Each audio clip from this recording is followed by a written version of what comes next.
Flyover Politic Podcast, the show for normal Americans. From this undisclosed bunker, here's your host, Tony Reed.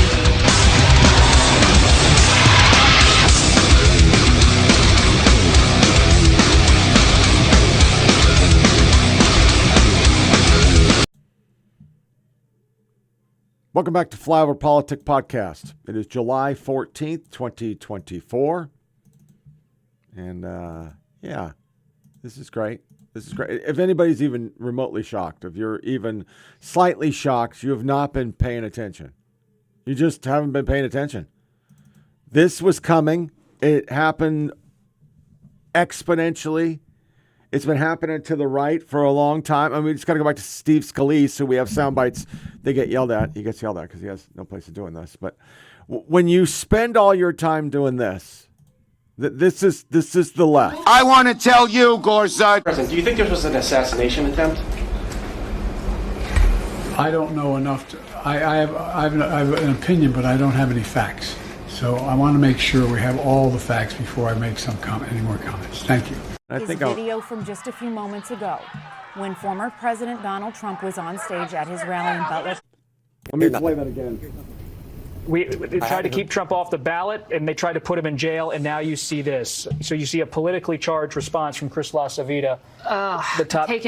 Taking it right to where Democrats are trying to prevent it from going. You saw Speaker Pelosi, Fellini and Hitler, and the use of the terminology like vermin, and the drive that those men had towards autocracy. Okay, I'm back. I just waited through Meet the Press, Face the Nation. It's what you expected. Most importantly, and I mean this from the bottom of my heart, Trump is a threat to this nation. That's a good way to start it. That's a really good way to start it. Trump is a threat. This is a YouTuber with something fishy. I knew immediately that something was wrong and that I heard a whizzing sound, shots, and immediately felt the bullet ripping through the skin. Much bleeding took place, so I realized then what was happening. He closes with God Bless America, and we saw him raise his hand in the air defiantly, blood on his face as he left the stage. He is... Once again, they don't like that it's iconic. They don't like this is turning good. That's why they're upset. It has nothing to do with him saying, we need to be calm, we didn't need to make fight. It's that it's iconic. They know their guy. Nobody on the left is going to stand up and fist bump. But Donald Trump's a gladiator. Everything's showmanship. He's a showmanship guy. I mean, give him credit for that.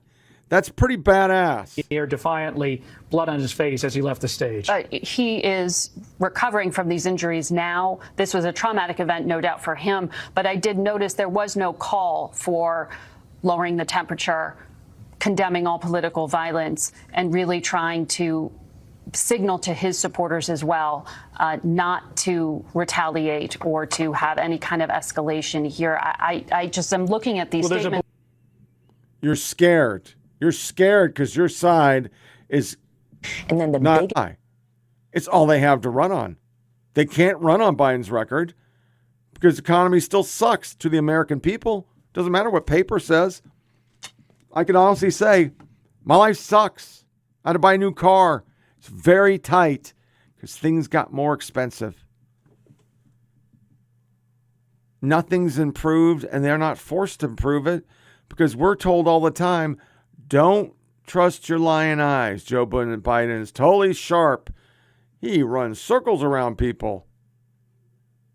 And don't pay attention to a lefty who's registered as a Republican, who's dressed in a shirt that he probably put on to look like a Republican, and he went out and shot at Trump. Nope, that's the right's fault. Margaret Brennan says. Yeah, I shouldn't be surprised. So that wraps up another episode of Flyover Politics Podcast. Share with